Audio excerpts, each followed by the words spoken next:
The great assembly hall of the Council of Worlds had witnessed many historic moments across the millennia.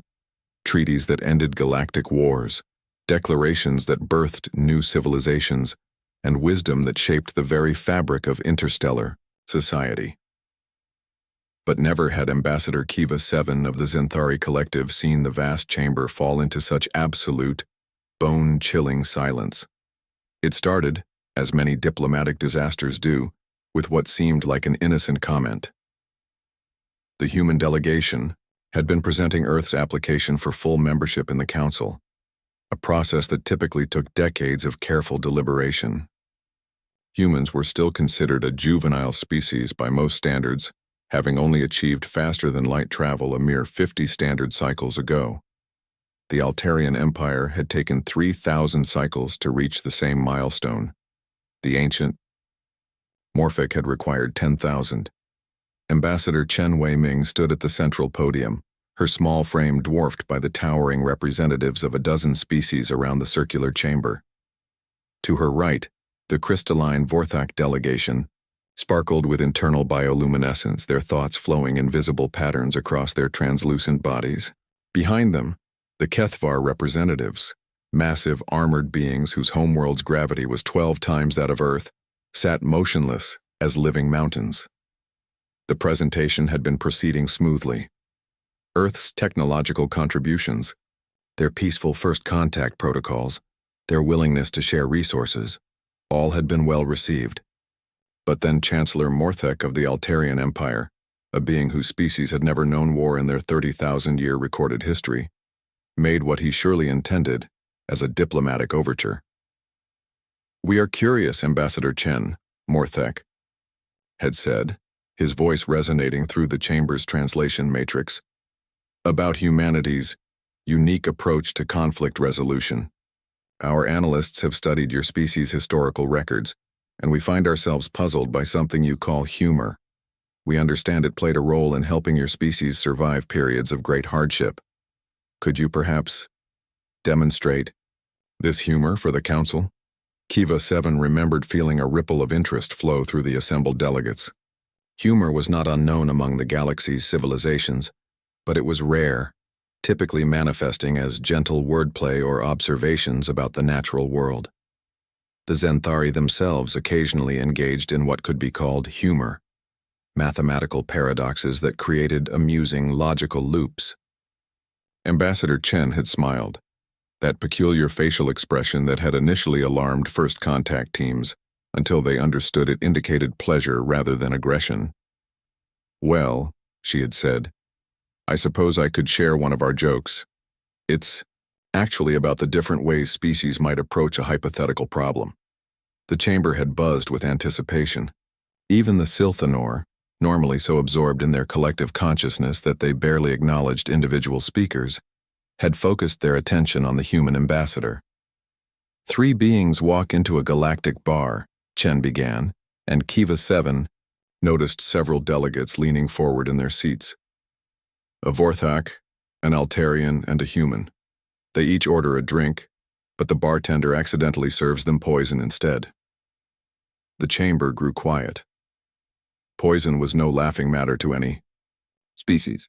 The Vorthak, being naturally analytical, immediately recognizes the molecular structure of the poison, calculates its lethal dosage, and politely informs the bartender of the error. The Altarian, drawing upon 30,000 years of accumulated wisdom, enters deep meditation to neutralize the toxin through mental discipline. Nods of approval rippled through the respective delegations. These responses seemed logical, even admirable. Chen paused, her smile widening slightly. "And the human?" "The human drinks the poison, dies horribly, but not before using their last breath to ask the bartender, 'Is this a new recipe?' Because it needs more salt." For exactly 3.7 seconds, confused murmurs filled the chamber as translation matrices worked overtime to ensure the joke had been properly conveyed. Then, one by one, the implications began to dawn on the assembled delegates. The Vorthak delegation's bioluminescence flickered erratically as they processed the concept of a being so recklessly curious that they would offer culinary criticism while dying. The Kethvar, a species that had built their entire civilization around the principle of absolute caution, actually recoiled physically from their seats. But it was when the joke reached the Morphec delegation that everything changed. The Morphec were old enough to remember when the first stars formed, when the galaxy was young and chaotic and filled with species that appeared and vanished like cosmic mayflies. They had survived by being careful, methodical, by never taking unnecessary risks. In their 10-million-year history, no Morphec had ever willingly consumed an unknown substance. The eldest Morphec delegate, eternal memory of first light, spoke, in a voice like grinding stone. "Ambassador Chen, this joke of yours, it is meant to be amusing because the human continues to engage with the experience of dying, even finding it inadequate?" "Well," Chen replied, apparently not noticing the growing tension, "it's funny because it's so typically human. We're the species that saw fire and decided to cook with it, found electricity and figured out how to power our music players with it, discovered radiation and thought, let's use this to see inside people. We don't really do safe the way other species do." The silence that followed was not the comfortable quiet of contemplation. It was the silence of a galaxy collectively realizing that they had been sharing space with a species of beings who treated deadly unknowns as learning opportunities. Kiva 7 watched as delegate after delegate began accessing their species' databases, pulling up human historical records with new understanding. Humanity's rapid technological advancement suddenly made terrible sense. They didn't develop safety protocols first and then experiment. They experimented first and developed safety protocols for the survivors. The Sil-Thanor collective consciousness actually fragmented momentarily as thousands of minds tried to process the concept of a species that would taste test their own extinction. Chancellor Morthek was the first to speak, his voice carrying a tremor that had never been present in 30,000 years of recorded Altarian history. "Ambassador Chen, when your species encounters something that kills you, you attempt to improve it?" Chen's smile faltered slightly as she finally began to sense the atmosphere in the chamber. "Well, I mean, not everyone dies. Usually someone survives to write down what went wrong. That's how we learn." The Morphec delegate's ancient voice cut through the chamber. "Council, we must recess. Immediately." As delegates filed out in unprecedented haste, Kiva 7 heard fragments of panicked conversations in a dozen languages. They weaponized curiosity itself. No wonder they achieved FTL so quickly. They probably skipped half the safety trials. What kind of species discovers fire and immediately thinks to put it in their mouths? "We've been treating them as juveniles, but they're not young.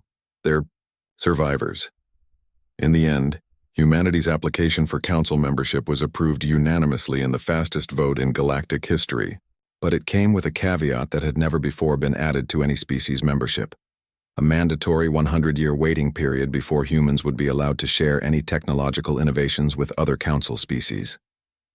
As Ambassador Chen later told the story at the celebration dinner, the real joke was that the council thought 100 years would be enough time to figure out how to safely handle human ingenuity. She was, of course, absolutely right to find that amusing. The galaxy, for its part, was not laughing.